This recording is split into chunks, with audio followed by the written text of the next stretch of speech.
Hello, everybody, ladies and gentlemen, boys and girls, children of all ages. It is me, Dukect, and man, I am back this week here, this Wednesday evening, live, right in front of you, of course, here on the Dukect Lounge. How you doing this Wednesday evening? And I hope you're doing well. Let's see, we got some things to talk. We got a lot of good things to talk about, but before we do, you want to call in, you want to getting part of the show. Remember, the chat room is already here. You can talk in the chat, get into the your talking points and everything else. And also, if you want to call in, remember, you can use your phone. Remember, it's 605-562-0444. Once again, the number is 605-562-0444. And the call ID is 92417. The call ID is 92417. And the PIN number is 224-9866. Once again, the PIN number 224-986 to connect with me, Dukect. Also, if you want to just sit back and use, sit back and use the internet phone, you can do that as well. You call in the internet and such. That's what you can do as well. So go ahead and talk about this stuff. Go ahead and do all that stuff because, ladies and gentlemen, there's so much things to talk about. And holy crap! I was planning to do a review on Iron Fist 2, a spoiler review. I was planning to do that tonight. I was planning to do so. I might do it next week or just do a video just talking about it. But yeah, I will try to do so. If not, I'll make just maybe just dust off the whole keyboard, just do a nice little blog about it. I mean, why not? I mean, hey, let's see if anyone wants us to do that. Anyway, and the reason why I wasn't gonna do this is because of Superman, of the news that came out this morning, and this came out to me this morning, and the link's in the description, but also we had some other news here, but it seemed to be that according to the Hollywood Reporter this morning, Henry Cavill walks out as Superman. That's right, ladies and gentlemen. Superman has left the building, and Henry Cavill left, and this is due to talks. Right here it says, quote, "Talks broke down for a cameo in Shazam due to scheduling conflicts, and now the doors are closing on other potential appearance for the actor." And it says right here, this is the article of here. It says right here, link will be in the description and such. It says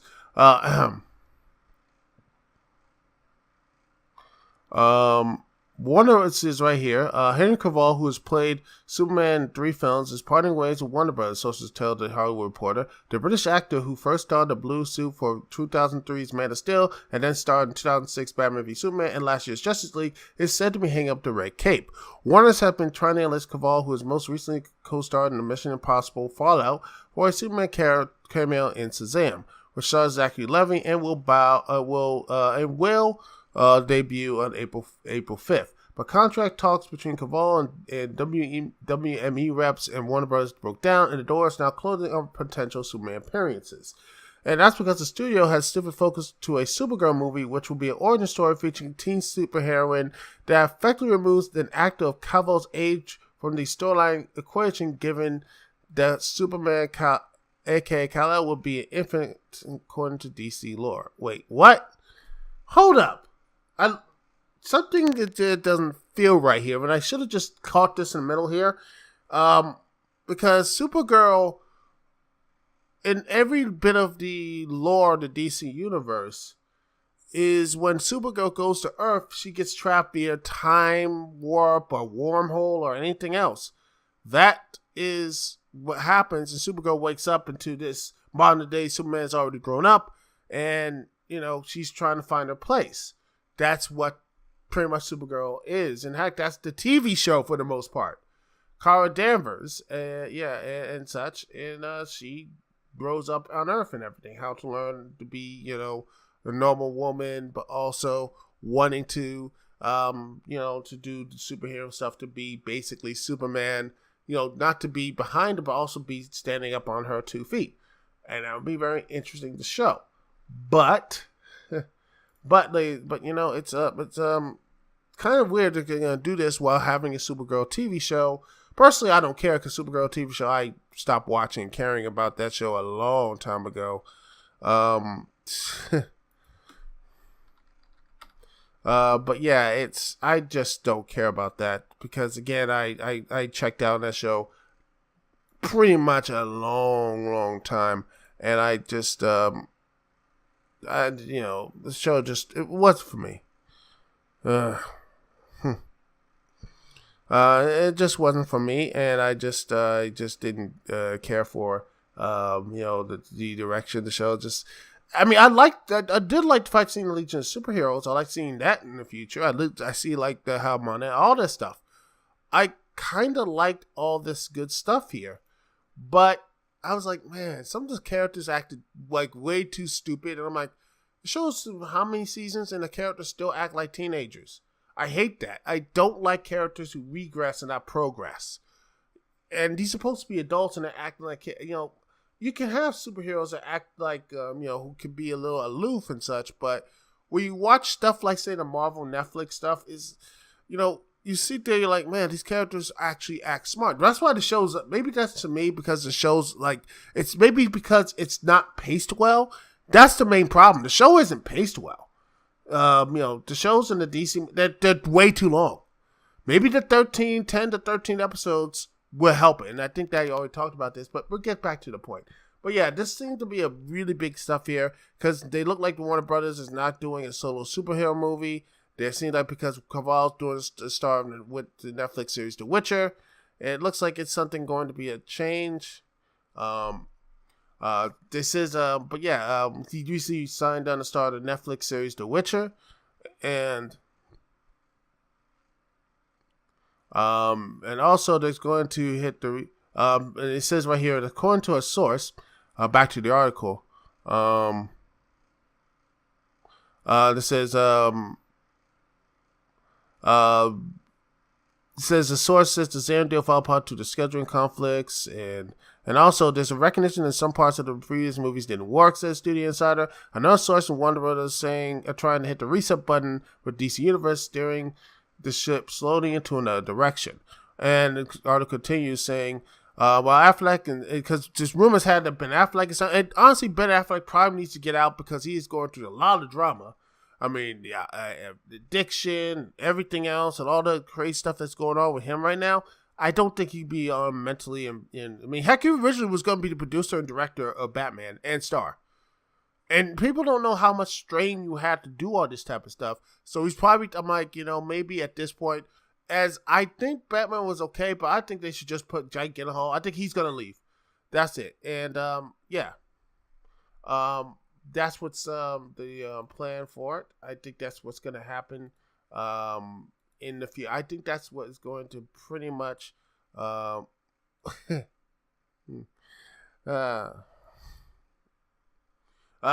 what I think that people who are going to a lot of people that think with him going into that direction of this new direction DC, and I think they're going to get out of that darkness and be more of a positive and bright future. And it's a shame that people say Henry Cavill was going to be out, and it looks like they are going to quote, it says CEO Kevin Tishihara and the chairman of Warner Bros. Group Toby Emmerich are looking to reinvigorate the studio DC Universe and such. But the only one that I said so far his success was Wonder Woman, which has only lived up to promise. Is that they're and pretty much are saying that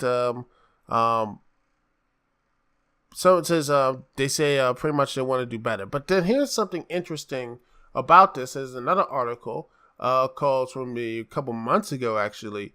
Warner Brothers shifts DC strategy amid executive shakeup. They pretty much Walter Hamada, who basically is now the president of the DC Entertainment-based film production in January. He's trying to do a lot of who basically is sexually oversaw the Conjuring movies. He's trying to, and according to this article here, one source is saying he walked into a shit show and he's trying to clean it up. They're trying to do, because they, after the wake of Wonder Woman surprise, big hit, and then just like disappointing. According to Inside, this is the January, the June article here, and I'll put the link to this into the description, is that he is going to be months going over projects in development, culling certain ones and elevating others, keeping an eye on the big marquee heroes, while also developing lesser-known characters that could pop big this year. He says the one DC movie scale is Aquaman, is James Wan's take, which looks pretty good. Next year, there's going to be Shazam and Wonder Woman 2, which takes place in the 80s, so that's going to probably be a lot, because Lord knows, you just put something in the 80s, it'll automatically be a box office hit, regardless of what the quality is. And I'm just saying, but I'm just playing. I mean, I think Wonder Woman 2 is going to be good. I think Shazam looks going to be pretty decent as well. There's going to be supposedly 2 Joker movies, one to star Jared Leto, and another one that was supposed to be shooting for Drago and Fenix, that Tafos will direct, and supposedly this is going to be shooting in the fall, which I haven't heard any much about it yet. So, and it's budgeted around $55 million, so it looks like they're trying to cut the cost in the production, which is a good thing. And looking to be like a new label like DC Dark or DC Black or something. And then other movies, they said in the article, is The Flash will be beginning to go into production with Ezra Miller starting around 2019, and it's going to be like more of a Back to the Future type thing, because Barry can't stop fucking around with the timeline. Seriously, it just seems like every Flash story is just pretty much just screw the timeline, Barry up. It's gonna be fine. But also they're going to with the Game Night team of Johnson, Francis Daly, and Joseph Goldstein. Those two are going to be on board with that.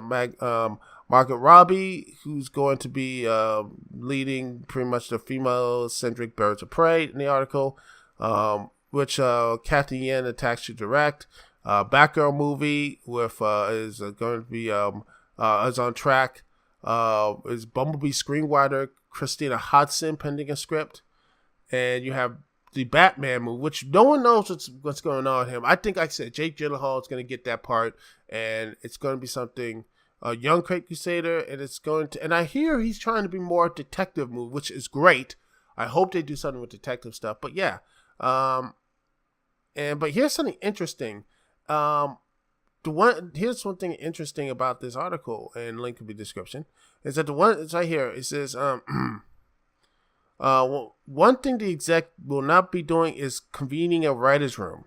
That they're going to be like, okay, just on what these things are. It's like, because certain studios like Paramount, Hasbro, Universal, and Legendary, all the stuff they have to write, like he says the writers could do its thing and they're going to try to fit it in later. And now he's basically saying we're not doing long-term stuff. We're going to say we're going to concentrate what we have now. And he says right here at the end of the day, the inside saying he has a plan.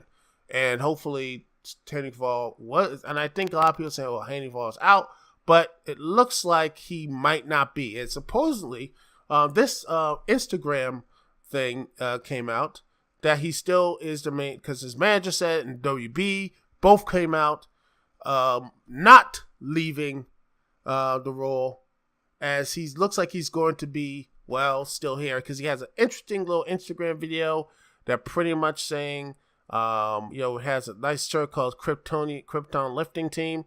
That looks like a nice shirt. That's what the problem is with me need to lose weight. I have to lose weight to wear these type of shirts. So I can't, I'm a big dude. I'm big, big old dude. I can't wear these type of shirts. Dude, I can't like if I wore like Kryptonian like lifting team shirt, I honestly think I'd be like, what are you lifting like four Subway sandwiches and some shit? No, I need to lose. That's the thing.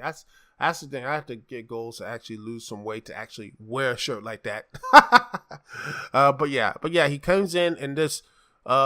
He wears a Krillin lifting shirt and pulls up a Superman action figure. I wonder how the toy sales are that, by the way. Do kids still buy those toys? Those action figures. I almost said dolls. You know, I know there's some people out there are still triggered by that. I could just see them right now. I'm like, you did not call my action figures doll. I just they're dolls. They're all dolls, man. It's just yeah. I mean, that's what it is. So I can just see right now. I know it's there. It's and I'm probably pissed off how many people during this whole podcast by mentioning that. That's just basically you know I don't know which is worse, saying that action figures are dolls, or basically saying Japanese anime is basically Japanese anime and cartoons are pretty much the same. I don't know which one will trigger people more. Leave something in the comments below if you want to know which one's going to piss people off as well. I just want to see how much pissed them off. But yet, it looks like Henry Cavill is not leaving. Maybe he is, maybe he's not. But he's here. He's still here. And here's hoping that he will continue being Superman. And yeah, it looks like he's just, so yeah, it looks like he might not be leaving anytime soon. Here's hoping he stays around for at least a couple more movies and such. I do want to see him because I think he does a really good job. I like Man of Steel and starts in Batman v Superman. I hope they continue. I don't know if they're going to bring in the red tights or not, but who knows. But you know what? It's funny because I thought if it was going to go bad, guess what comes out this week? That's right. And starting this recording, hopefully I can put the YouTube video up soon after this. But on Saturday, Batman Day, the DC Universe streaming service is here. Now, how about that for an opening week? You have your Batman is gone. You have Zack Snyder is pretty much gone. And then Henry Cavill is gone. Here's your DC streaming service, everybody, on Batman Day, no less. That is just beautiful. Just that would have been just perfect. But it seems that everything is a-okay at this point. Here's hoping. Here's hoping that things work out for Disney and for everything. Here's hoping that it's just I just hope that everything is all things are going to work out. That's the hope, ladies and gentlemen. That is the hope we have. Looks like he might not be leaving. Some people say he is leaving, but it looks like right now he is going to be be here for a good long while. Until the contract is up. So yeah.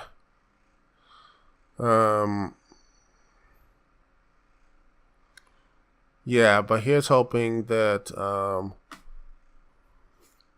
but yeah, he looks like he's going to so yeah, here's hoping that they will get their universe. And like I said, that he looks like he has a plan that Walter Hamada does have. Again, it looks like Walter Hamada does have a plan, and it looks like he, I want to see what type of plan does he have for the DC universe and everything else to continue this, this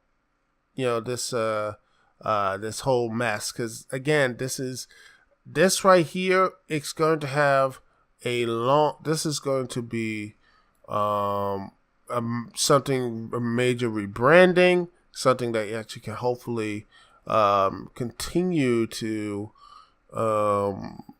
grow as something that is And something that's very positive and something that something that can be a lot more positive. And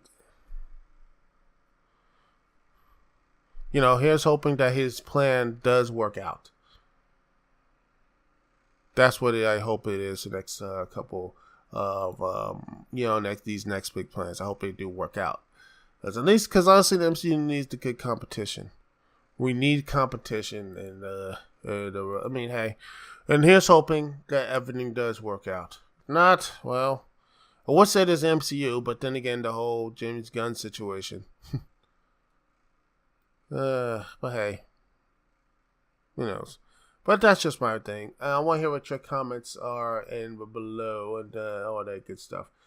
Anyway, we're going to take a small little break here. And when we come back, we will be talking about Lucha Underground and the review of Lucha Underground.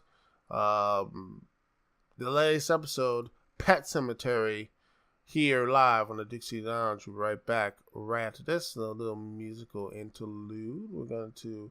let's see. What type of music should we play? How about... So we're going to keep it in the year... 25 years of Sonic the Hedgehog. From Speeding Towards Adventure. 25 years of Sonic the Hedgehog. From Osiri, Mexico. And play that. That's brilliant stuff here. So how about we play some... how about we play... Never Fear to Fall from Sonic 06 to 361. But yeah, we're gonna play Never Fear to Fall. The artist is PI511. So take a listen and sit back, relax here. Thanks so much for watching. Thanks for listening here live on the Dukect Lounge. We'll be right back right after this here on TalkShooter.com. Thank you so much for listening to me, Duke CT. We'll be right back right after this.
Back here live on the Dukect Lounge. Thank you so much for joining me here on TalkShooter.com. And remember, ladies and gentlemen, if you want to call in to the show, you can do it in many ways. You can do it via the you can just call in using your phone. If you just use your phone by number here. The number is 605-562-0444. Once again, the number is 605-562-0444. Show ID number is 92417. Once again, the show ID number is 92417. And then the PIN number to connect with me, Duke CT, is 224-9866. The PIN number, once again, is 224-9866. Also, you can just use you can just come in and connect via just using the internet. So you can just come in, bada bing, bada doing, click the internet. If you got a microphone and you got a headset microphone, you just come in, click the internet, and like this, bada bing, bada boom, you're good. You know what I'm saying? You're good. And you can connect to me, Duke City, that way. And also, last but not least, you can just, if you don't want to talk, you don't want to do all the stuff, chat room is always on lock, ladies and gentlemen. That's what we have here. Right here, chat room. You can talk to anyone, sit here talking, respond back and forth, doing all the diddly daddly, all the good stuff. we're talking. We're going to be having a nice day. We can continue with the verbiage back and forth. And by the way, thank you so much. It is past the downloads, by the way, if you want to know. 36,000, over 36,000 downloads. Thank you so much for doing that. Thank you for continuously making this show as popular as it is. And I am so humbled by that. From 20,000, then a couple weeks later, then 30,000. We're almost up to 34, almost up to 40,000. Heck, I hope by the end of this year we reach 50,000 downloads. That will be amazing. So keep spreading the word. Keep telling your friends, family, your associates, your enemies, your not so enemies, your complete strangers. Keep doing what you're doing, people. Keep downloading, keep liking, keep subbing and subscribing, whatever the good stuff. Remember, if you can't download videos on iTunes, which are on iTunes, by the way, thanks so much. You can also find them on YouTube at youtube.com/DukecT. You can find them up there, the Dukect Lounge, right there up there. Also on BitChute.com and on ManticExpression.com and on freaking Awesome Network. Yes, sir. Freaking AwesomeNetwork.com. We're going to have some fun there, fun there and everything else. There's always a good stuff here. Always good times here. Always positive things here. We keep it going. Keep it grinding. Keep it doing everything else to keep everything. Yeah. Anyway, ladies and gentlemen, we are going to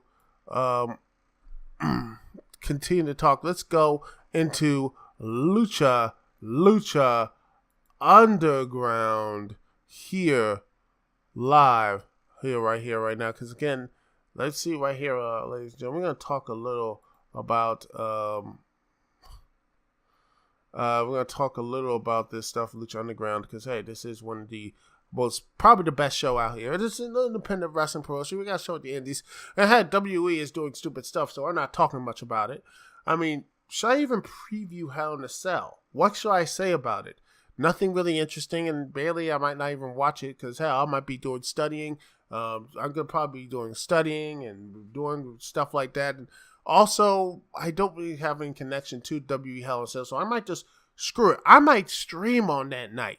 What about that? I can stream right on WE Hell in a Cell. I could do that. Let's do that. I might just do a stream, and because it's gonna be negative stuff, so I'm just gonna move on to stream on that. That's what I'm gonna do, baby. Stream.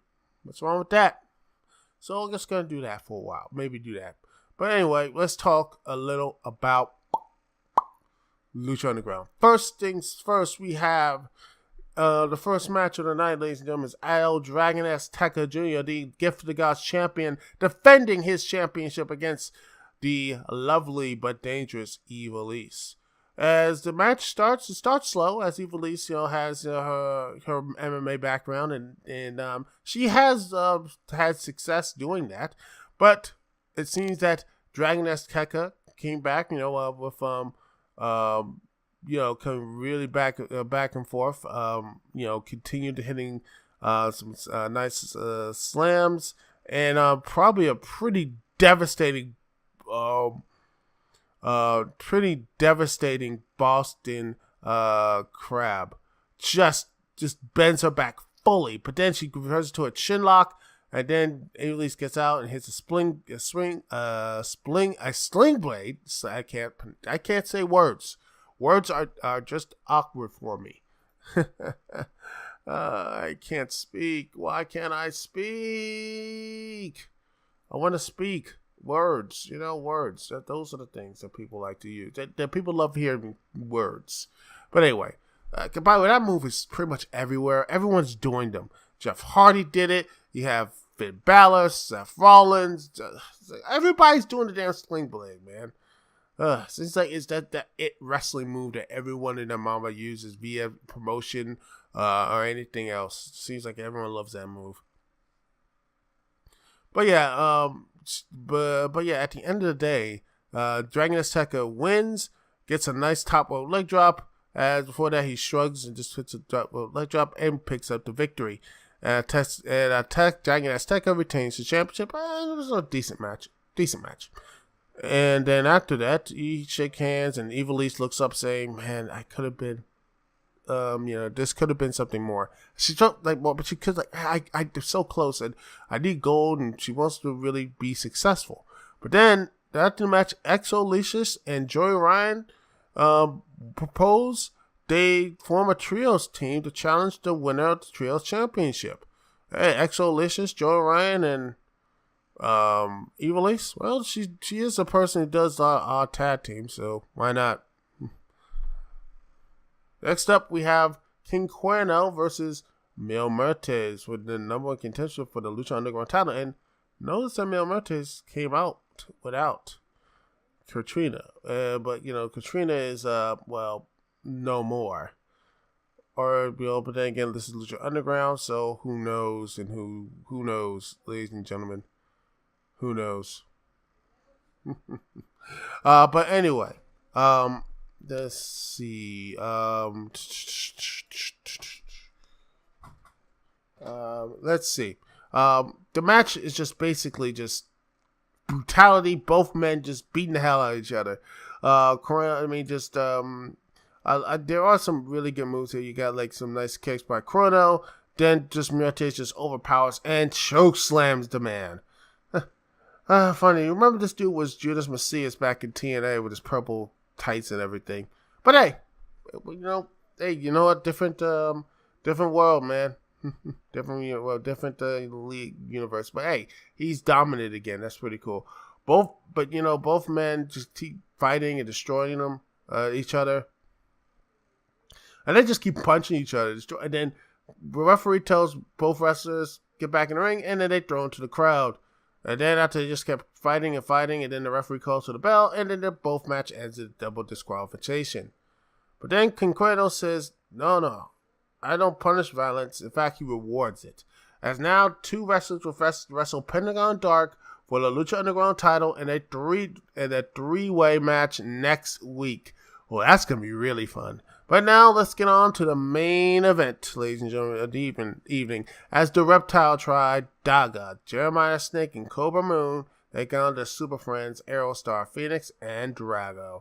But yet, Fenix is acting a little weird. As you see Drago and Aerostar come out, when you see they were just really hyperactive, but Fenix is just, very despondent, very, colder, much not the warrior as the warbird that we much knew. He's wearing darker attire. This is not the same Fenix we know from the previous Lucha Underground. And before the match begins, Jake Strong appears in the temple and says, if Aerostar, Fenix, and Drago wins the title, then Strong will single-handedly challenge three of them at the same time, saying that a wrestler can't beat a wrestler cannot lose to a lucha wrestler because lucha is not stronger than wrestling. And it keeps going strong. And he got boos, but yeah, he still gets the cheers. And I'm still amazed. And his match, and his promo wasn't too terrible. It was okay. But it's just amazing to me how this dude has gotten so much popular, over as it were, in a couple matches in Lucha Underground. So this shows me how Lucha Underground is so much better than WWE. It's not even funny for his storytelling or really placing his characters. I shudder what they would do with someone like Mil Muertes, King Cuerno, or Pentagon Dark, or Pentagon Junior, or whatever stuff. Because seriously, they don't know how to do their own characters right, and it scares me if they ever did get their chances to grubby little paws on these guys. By the way, I am so happy that Fenix and Pentagon are not going to WWE. It was announced, and I am happy. Heck, I'm happier than Henry Cavill staying as Superman. Yes, yeah, I'm happier about that. I'm so happy about that. But anyway, back to the match. The match was pretty good. It showed some good stuff for Jeremiah Snake, and Daga showed some good moves as well. Seriously, I'm liking Daga. I want to see more of matches for him because he seems really good. And this trio stuff is good as well. And Cobra Moon, she did her things. But she did her little. She didn't do much, but it was mainly Daga and Snake doing the show.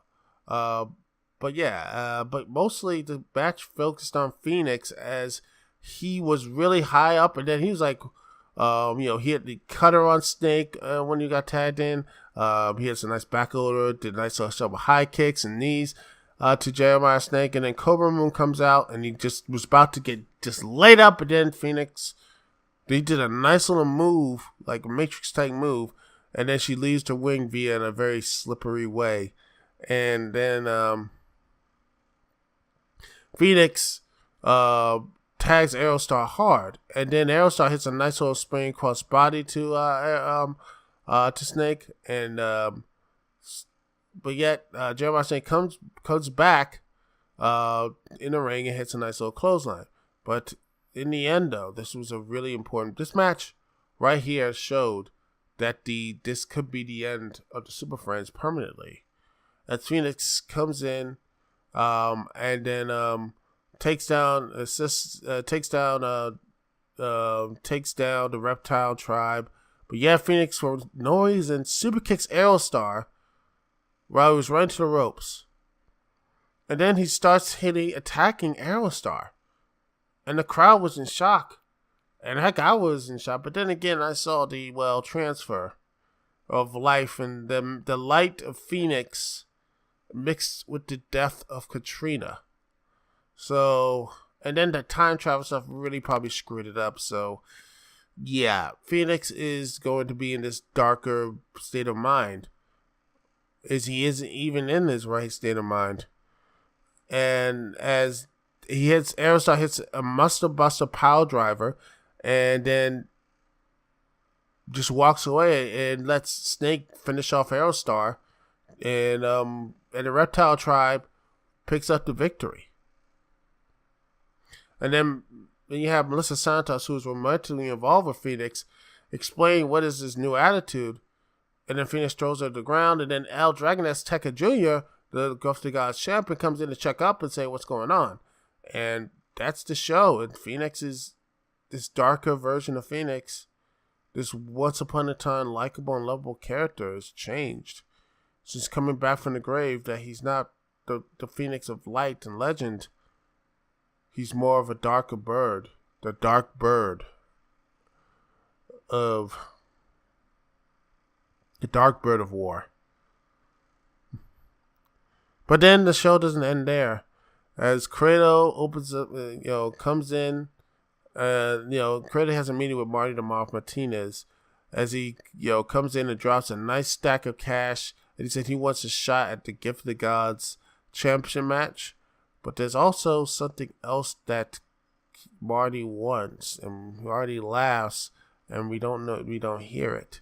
So this is going to be very interesting. What type of stuff is there? And if Dragon Azteca, he is a Lucha Underground, and he's with Melissa Santos, I wonder if Marty is still going to be, where is he going to be at this point? And, the mindset of Marty the Moth Martinez, what mindset will he be in? Who knows? What's going to happen with Marty Martinez? Well, with Marty the Moth, will he get his the Gift of the Gods, and will he will not only get the Gift of the Gods championship, but also will he then cash it in and defeat Pentagon Dark for the title? Or will Dragon Azteca Jr. continue his rise and continue his growth to Ultra Lucha Cuatro and try to not only defend the Gods Championship on the way there, but also fight in the main event of Ultra Lucha Cuatro and take the Lucha Underground Championship and define his legacy there. Who knows what the future holds? But right now we have a nice triple threat of Lucha Underground Championship. There's a three-way dance as Pentagon Dark has his own. The Hunter and the Marker, the Man of 1,000 Deaths, are coming after him for the Lucha Underground title. So what is the fate of the Lucha Underground title? Well, we'll find out next week.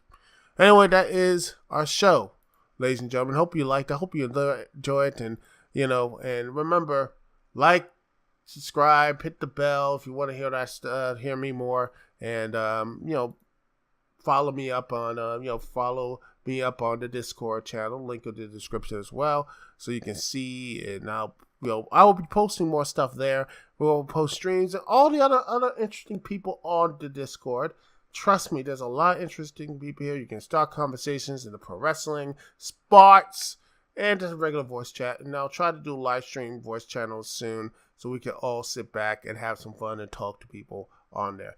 Anyway, ladies and gentlemen, that's it for the show. So much for watching. Thanks for watching, for listening. It's Duke CT here.